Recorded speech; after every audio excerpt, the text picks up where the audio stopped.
Hey folks, Micah McGee here. We have a wild hog. We're making bacon. I think it's time to go to the salt box.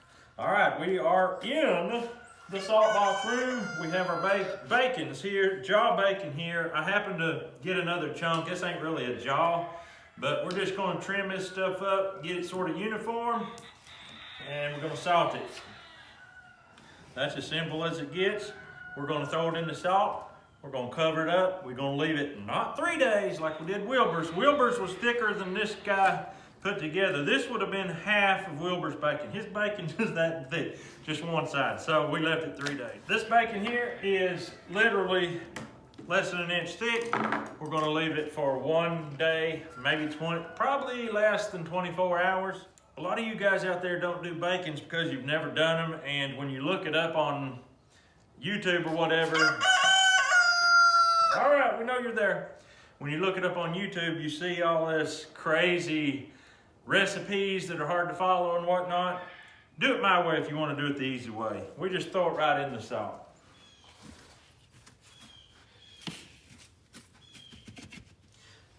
We're going to just stack it right on top just like that.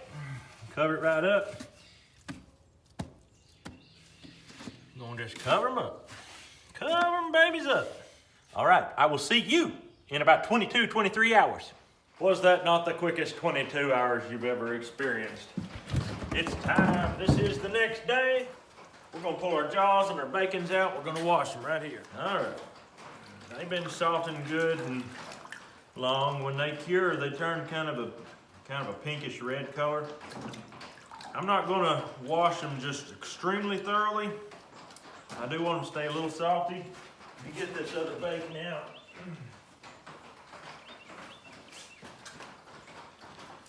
I'm just gonna get the big excess salt and leave some on there. If I was gonna hang the bacons all summer, I would salt them a little longer. Bacon don't last long around here. Here's the last one.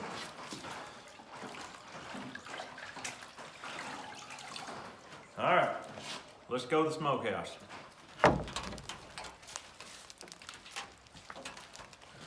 All right, it's raining this morning, but it's a beautiful, cool morning. Now we're just gonna put these in here and let them rest, and we'll get the smoke rolling on them.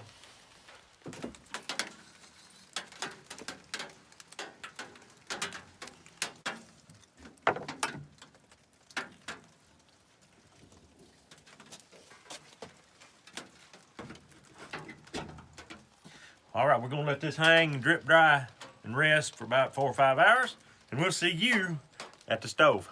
All right, it actually has been about 24 hours. I'll let that hang in there. Today we got a very clear and cold morning down in the low 20s. I've got my fire started. I got my smoke rolling. Let's go see what it looks like in the smokehouse now. Oh!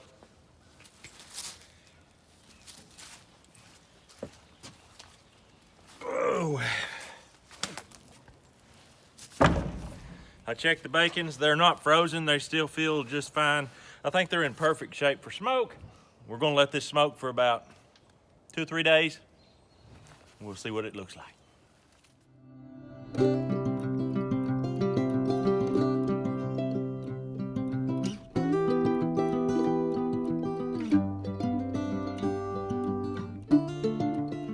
This time on this bacon, I'm going to use Applewood. I just happen to have a tree here that I planted. It was a wedding gift. I've been married 18 and a half, almost 19 years. That's how old this tree is, and it has not made one apple. So it's good for something, even though it's not good for apples. It's good for smoking bacon, and I have been cutting off of it and smoking for a long time. I'm going to do that now.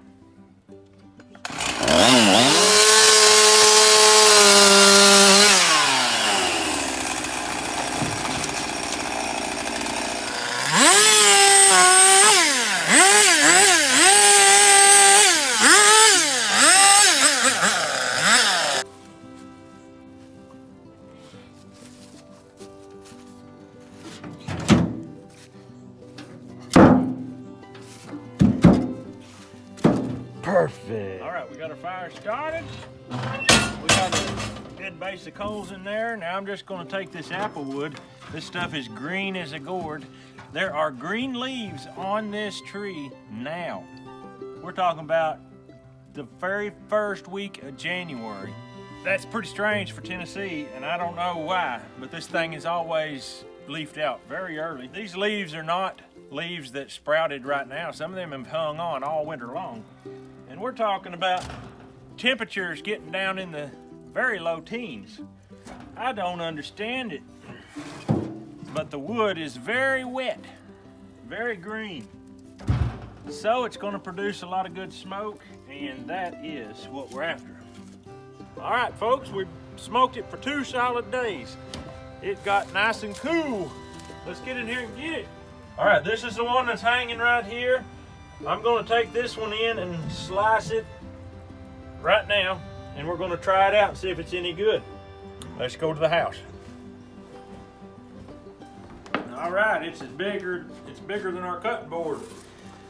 We'll get to work cutting it up. As usual, we're gonna cut it up in pieces so we aren't dealing with such a huge hunk. A lot more meat than Wilbur's, and it's like 20 times thinner.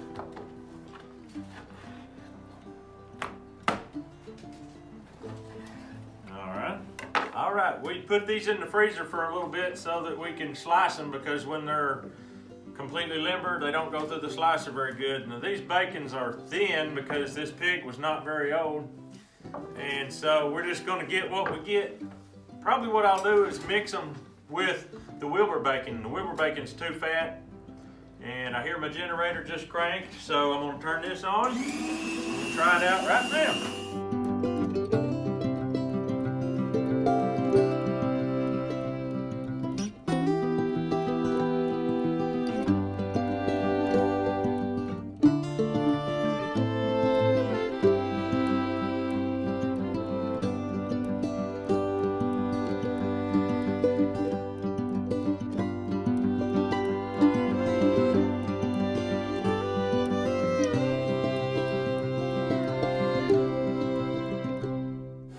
All right, I'm gonna take this, pour it in this skillet. We're gonna fry some of this wild hog bacon for you folks. We'll see how it is.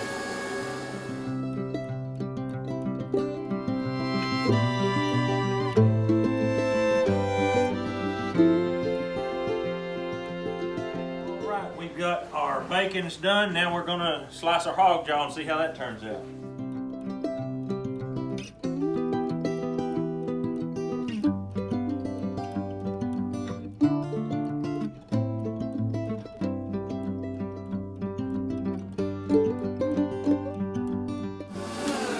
All right, that concludes the slicing process.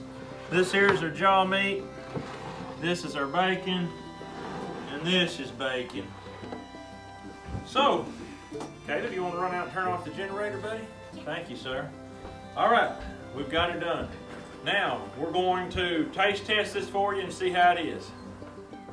All right, guys, it's time to try out this bacon. Now, this is wild pig. This is not a tame. This is not Mangalitsa. It's probably closer to Mangalitsa than a store-bought pig, but it is going to be good, I think. Let's try it out. Hey, would you like to try some, sir? Caleb? David? Oh, they left me 5 or 6 pieces here.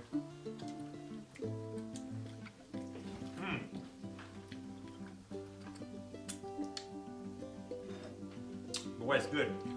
I think the meat soaked up the salt and the smoke a little more than Wilbur. His fat was so thick it didn't soak it up much.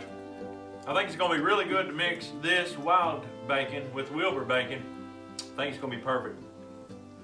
Because with Wilbur, we can put a full pan in, and time we're done, we got grease and a few little pieces of crackling. So I don't know what to think about it, but this right here is something else.